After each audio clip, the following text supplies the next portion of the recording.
আমাদেরকে আল্লাহ রাব্বুল আলামিন তার রহমত থেকে নিরাশ হতে বারণ করছেন।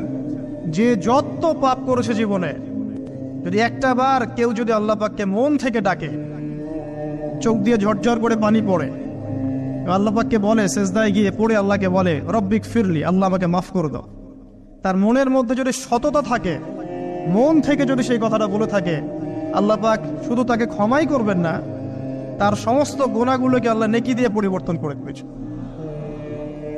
একটা হাদিস পড়ছিলাম, নবী করিম সাল্লাল্লাহু আলাইহি ওয়াসাল্লাম তিনি বলছেন যে লাম্মা কাদাল্লাহুল খালক, যখন আল্লাহ রাব্বুল আলামিন এই মহাবিশ্ব সৃষ্টি করেন, তখন আল্লাহ রাব্বুল আলামিন কাতাবা কিতাবান, একটা কিতাব লিখেছেন, একটা কিতাব আছে আল্লাহর কাছে।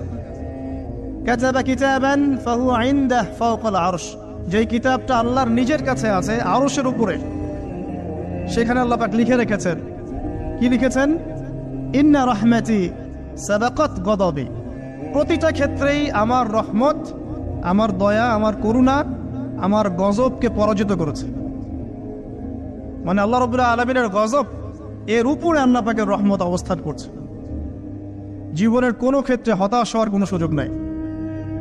আজকে পারিবারিক ভাঙন বলেন, ব্যক্তি পর্যায়ের আত্মিক ধ্বংসই বলেন, সমাজের বিপর্যয় বলেন, যাই বলেন, পিছনে একটা বড় কারণ আছে।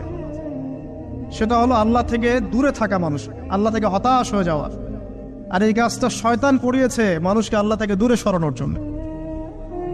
কিন্তু আল্লাহ রাব্বুল আলামিনের কাছে কেউ যদি যেতে চায়, মন থেকে যদি আল্লাহকে একটা বারও ডাকে, আল্লাহ পাক এক ডাকের মাধ্যমেও তার গুনাহ মাফ করতে পারেন।